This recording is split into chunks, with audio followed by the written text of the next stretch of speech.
and welcome to the Everyday Board Games Review. I'm your host, Daniel. And I'm your host, Daniel. And today we're going to be giving you a review for Time's Up Family Edition by R&R Games. I'm looking forward to this one. I've already been a big fan of Time's Up games, and I wanted to see specifically how this one works compared to this giant brick I own, my personal one here. So, with a caveat here, again, this was a review copy given to us by R&R Games when we were as hosted media at the Gamma Expo. The only thing that was ever exchanged was this copy of the game. Yeah, so keep that in mind when you're listening to our review. We try to take our bias out of it, and we have 5 criteria that we'll be breaking down here in a bit and explaining each of those criteria on how we rank this game. But, of course, again, this was provided to us under that circumstance, so just keep that in mind. But now, prior to them giving us a copy of this, we did have versions of this game. I had both Time's Up, the regular version, and Time's Up Title Recall. Which is the one I just showed right now. Yeah, and so we have played it long before. What Time's Up is, it's a party game where you're going to be having a bunch of different code words, 40 at a time, and it's a team-based game, and you're trying to score the most points over a few rounds. The first round, you're going to be, it's effectively kind of like Password in a style of game. I'm going to be giving a bunch of clues of different words, trying to get you to say the key word. The second round, you're going to use the same 40 words, reshuffle them up, but this time you can only say one word.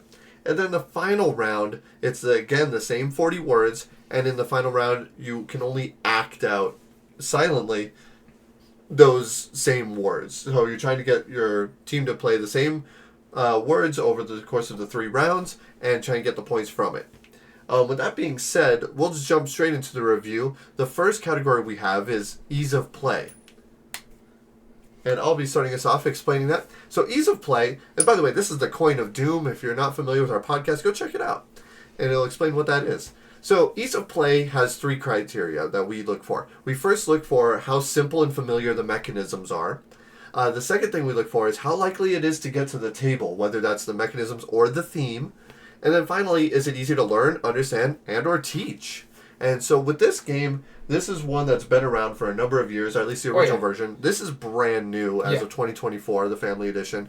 And this version, it doesn't do anything too new, so already it's familiar. Like I compared it to the game Password. The first round is very similar to it. And there's been other games that have effectively copied this game over the years as well, and I won't be talking about them per se, but needless to say, that's one of those things where it's like, a word guessing game where you're trying to get somebody to guess a number of words, or a word or a clue based off of a number of other words that you can say.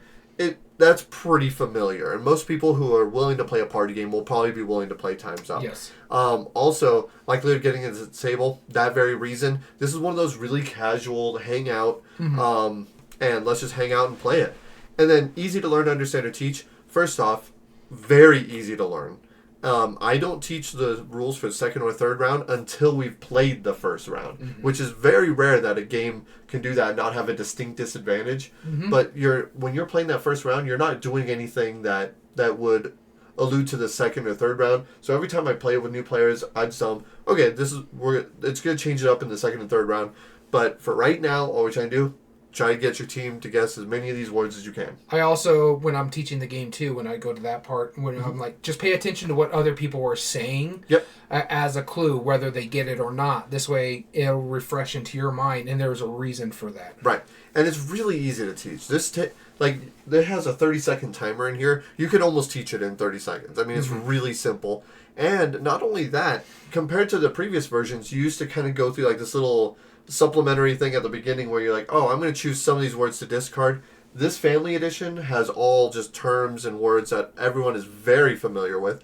It's not necessarily pop culture based. So with that being said, ease of play, this absolutely gets a Daniel point from me because this is incredibly easy to learn. And so when it comes to my side of things, and we haven't really mentioned it lately, but we can give a total of 10 Daniels, 5 for me and 5 for you. Yep. One for each of our criteria. Yeah. I also agree that this is going to get a Daniel. The simplicity and the familiarity, the mechanism, the fact that this runs basically 3 mechanisms most people are familiar with. You said passwords. Mm-hmm. Then you go into, if you have a family who play just one, they're used to giving a one-word clue when you go into the second round. So if people are familiar with that aspect, that's already easy enough. And then the third one is a game a lot of people played back in the day. So if you're teaching your mother or your grandmother to play this game, you can be in the third round, is basically charades. And so you're playing password into just one, into charades. And so there's a lot of familiarity just in that part. The likelihood to get to a table is through the roof because most people are always down to play a party game aspect of things. And what I have to say about the family edition compared to the original editions that I was talking about earlier is the fact that they changed it up where you can play with your 8-year-old son and your 80-year-old grandmother. And the reason being is because most of the title recall and some of the older Time's Up, you needed to have some knowledge when it comes to pop culture. This one takes all that pop culture reference away. So you have something like, how do you give clues for, I don't know, a puddle? And it's just stuff that you have to work with. And that aspect made it easier for my wife to play this game a lot easier because she didn't know a lot of the pop culture reference. She doesn't know the B-52s because she's 6 years younger than me and her family didn't listen to that kind of music. Her mom was big into country, not that classic style rock, that fun rock that we grew up with. Right. And so stuff like that. Or she's never watched classic movies like The Godfather, and that was one of the clues in there. Sure. So with this one, it takes that aspect out. So my grandma, who doesn't watch movies, can still play this game. Yeah, absolutely. All right, our next criteria. So that's 1 point from each of us, 2 points so far. And our next one is replay value. And when we're talking about replay value, it's the length of time and scaling well, the minimum number of plays to get the full experience, and the expandability, already existing expansions, or stuff that has been talked about from designers and publishers.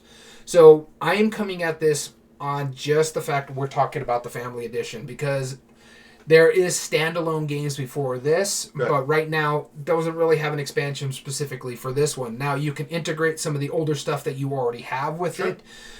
That is always a possibility, but I'm not going to call that expandability. Minimum number of plays for the full experience, and so this one I don't think will get a Daniel for me because even though the words change and the clues are going to change, if you play it the first time, you already know how the game is going to work. It's just the way it's played is going to be a little different. But the length and time and scaling well is phenomenal. You can play this in big groups. It's usually, I think the box says basically teams of 4, but you can play in pairs. So I played this with a couple. You can play it with families and just have everybody team up together when you're doing stuff like that. So it is highly length of time and scaling well. But honestly, out of the other 2 criteria, I cannot give it a Daniel. I'm going to disagree with you there. For me personally, I do think this is expandable purely because of what you said. The other versions of it, they can integrate seamlessly with it. Yes and no. I mean, well, with that caveat of some people not knowing the. No, not just that. Well, these are blue. These are blue and yellow. Those are blue and red. So you have to specifically do blue and orange. Yeah. And so they don't integrate because you have to pick one color side. That's a good point. Yeah. They do have. I mean, they have the blue side, right? Yeah. But where I was going to go with that though is specifically. First off, I think this does a great job of scaling better than all of the previous versions. Yes, because I agree with you on that fact that since you might hit that roadblock of just not knowing one and you're trying to get your partner to say it phonetically, or it eventually goes back to the person who you're giving a clue to and you're like, oh, I figured out what it is.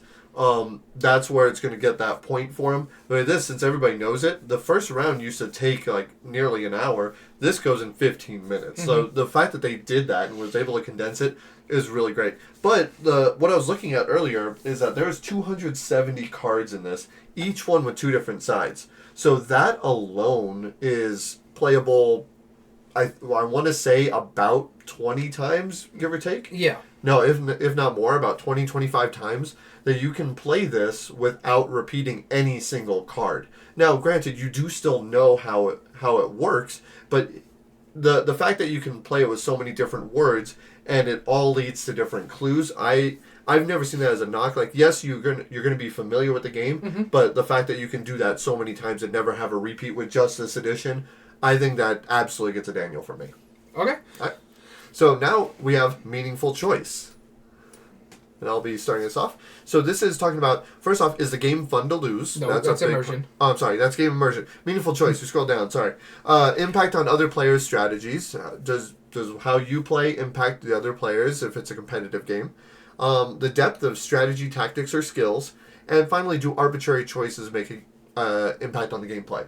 Personally, I think this was going to get a Daniel from me. Okay. And the reason being is that, yes, this is not a strategic game, but I consider this fast thinking of clues kind of a mental dexterity game. I feel like this is definitely something you have to hone in on your skills. We saw some players play strategies of like, if the word was pepper, it's like not salt, but, and then you have that word association. Some might say opposite of, something that is spicy, in descriptors. Or some might do like wordplay, like, it's like a vegetable that's grown around here in the desert, in different ways. There's a lot of ways you can approach it, and I feel like that's really interesting for the players.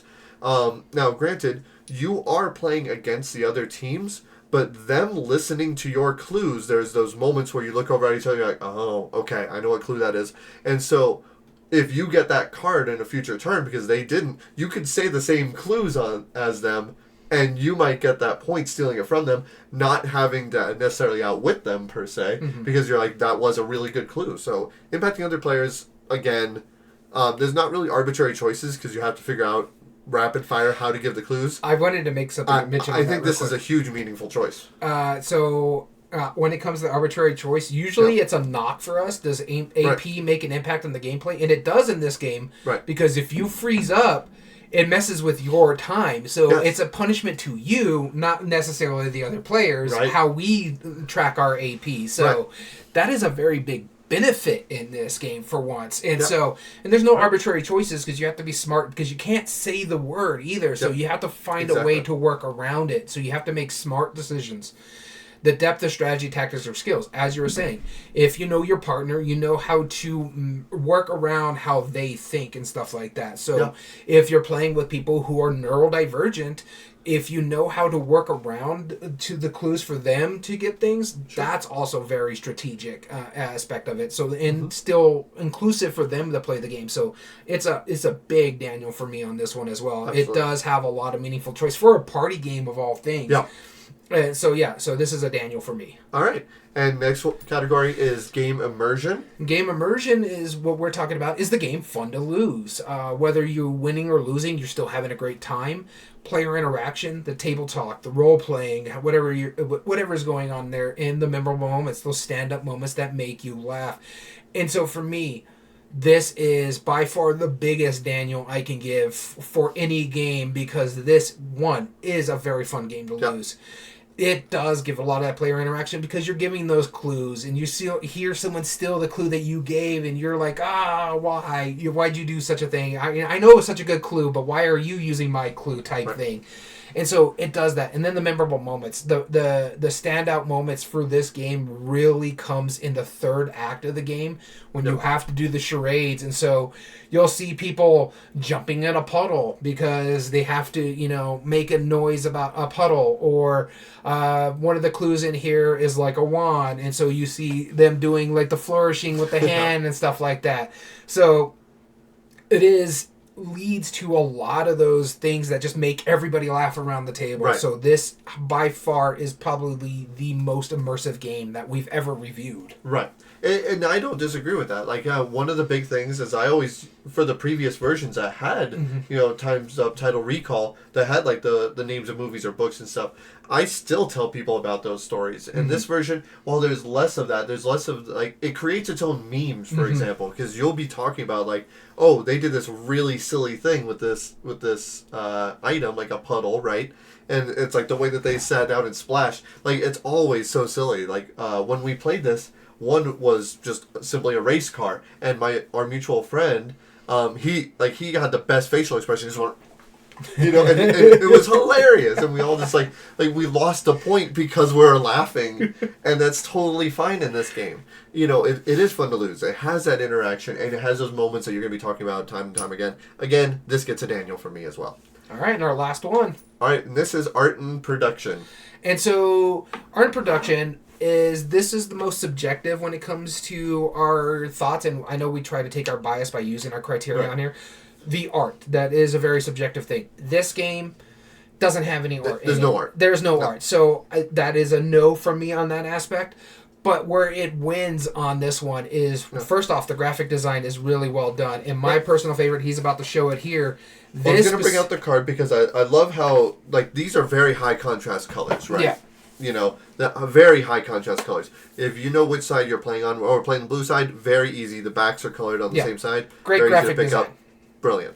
And so the thing about this game as well, it has these a really nice little sand timer, so help you keep track of your 30 seconds. Mm-hmm.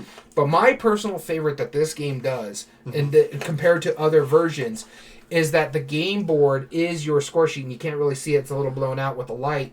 But this is the score sheet here, and it comes with a dry erase board, so you can score in total on the actual box itself. That is just a little small twist that is just very phenomenal. That I'm surprised they didn't think about with all these other games. Because in previous versions they had a score pad, and when that score pad runs out, well, oh well. Yeah. Like, they included it into the packaging, and it's nice and big because it's on the inside of the cover, right?